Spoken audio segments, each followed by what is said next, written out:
I've reached a point now in my style journey where I feel like I have a really good grasp of what I like, what suits me, what makes me feel most confident, and really reflects who I am, at least at this stage in my life.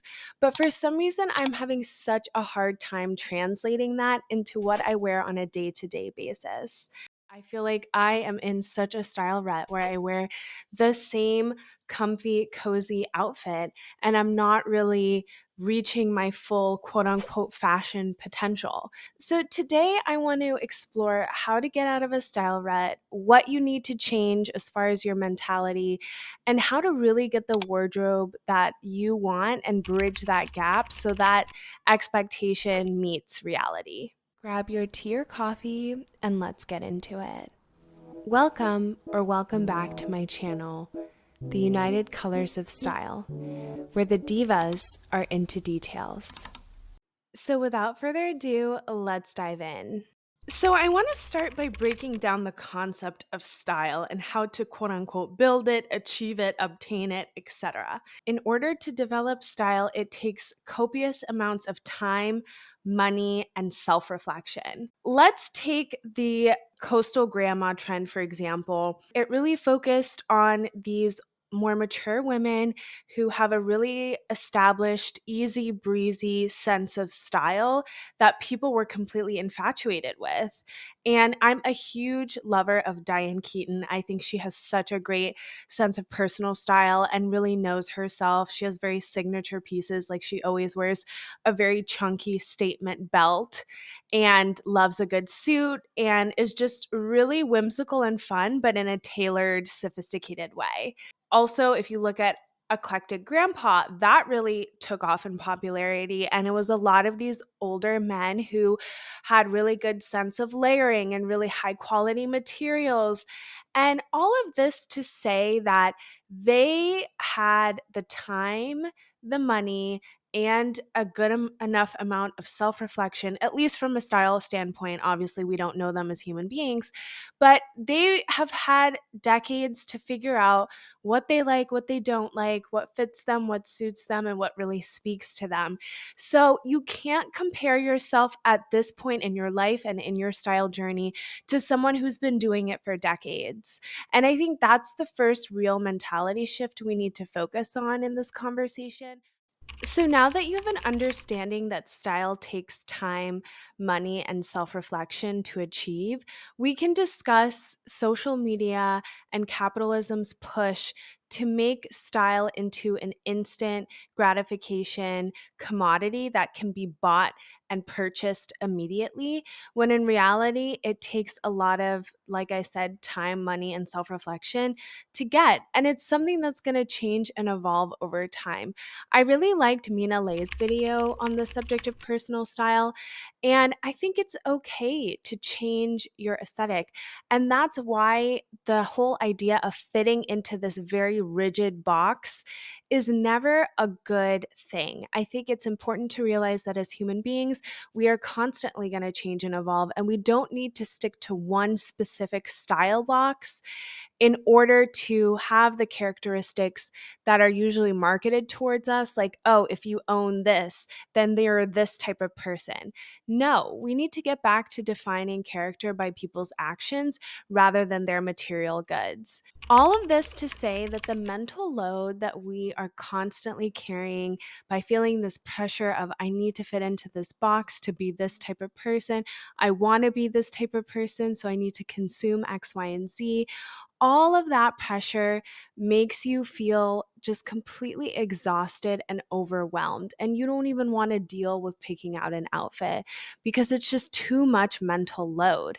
And that, I think, is part of the reason why we find ourselves in style ruts, because we are putting way too much pressure on ourselves to achieve this high level fashionista kind of aesthetic, when in reality, it doesn't need to be that deep. It doesn't need to be that intense.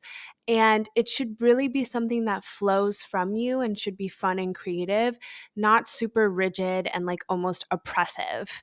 Now that we've gotten the mentality out of the way, let's focus on the practical application tips. And I think what's really important is to always be experimenting. And again, this doesn't require spending copious amounts of money. Thrifting is always an option and is very economical for most people. But I definitely think that playing with silhouette, textures, shapes, colors, just using what you have, but maybe in different ways, can also really help to kind of get the creative juices flowing and really inspire you to try different things with clothes you already have. And you can always borrow from friends, check out your mom or your grandma's closet or aunts or uncles, etc. And really just find new and creative ways that don't encourage consumption or encourage minimal or secondhand consumption so that it's not only better for your wallet, but better for the environment. Now that we've discussed different elements of garments that you can switch out, like necklines and textures, I really wanted to focus on details and more specifically accessories and the rule of thirds. And when I say the rule of thirds, I'm really referring to the importance of having a third piece in order to make an outfit a little bit more appealing, interesting, stimulating, etc. So, when it comes to accessories, it could be anything. It could be just adding a scarf, adding a cute coat. So, just knowing that when you incorporate that third piece, it really can change the entirety of an outfit, whether it be styling your hair in a fun way with bows or some sort of hair charm, or adding sunglasses, or adding a really funky, cool, chunky belt. So, especially with these details, I think it can be so much fun to add more personality through these accessories. And I really want to encourage you all to focus on investing in accessories that really speak to you and that are super funky. Whereas with larger garment pieces like pants and tops and skirts and stuff, that should be more on the previous section where you play with silhouette, neckline, etc. I want to conclude with some overarching themes that we should keep in mind when reflecting on our style journey and our approach to fashion. And first and foremost is to always honor how we're feeling in the day and the weather, and just making sure that whatever you're wearing feels representative of who you are. And every day doesn't need to be a large statement outfit day. If you want it to, you can. But if it gets to this toxic point where you feel like you're putting too much pressure on yourself to achieve this idealized version, then I think it's important to take a step back and kind of reflect on what you're feeling, what the environment is, and if it makes sense given that day. The next thing I want us to keep in mind is that while social media can be a fun and interesting tool, we need to remember that although a lot of these influencers try to really create that parasocial relationship, that they aren't like us and that their spending and consuming behaviors are not the norm. And I think it's important to keep that in mind so that you don't feel this scarcity mindset or this lack thereof, that you don't have enough or that you aren't enough and you want to be like this person. But in order to be like this person, you need to buy what they're buying. So I think that's super important. And also, quality of the material really truly matters. High quality fabrics, materials, fibers are super important. I have tons of videos deep diving into it, so please make sure to check that out. I also think it's important to find your silhouette, proportions, body type, color palette. I know I talked about this in the beginning and on my style journey and how I've been able to kind of understand what mine are, but I think it's again like an ever changing journey that's going to change and fluctuate throughout my life and the different circumstances.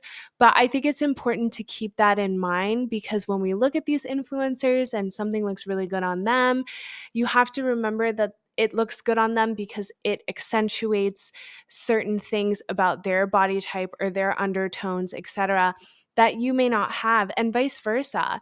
And it's not better than or less than in comparison. You shouldn't compare yourself to them, but it's just about knowing what works best for you. And that's what's most important, and what the point I really want to drive home.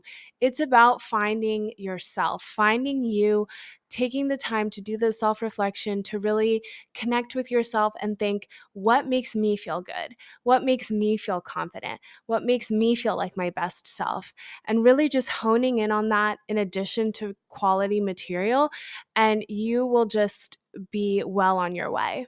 And as always, we will be ending today's video with an inspirational fashion quote. Today's quote comes from the iconic Anne Klein. She states, "Clothes aren't going to change the world. The women who wear them are." Thank you so much for watching and sticking around for the entire video.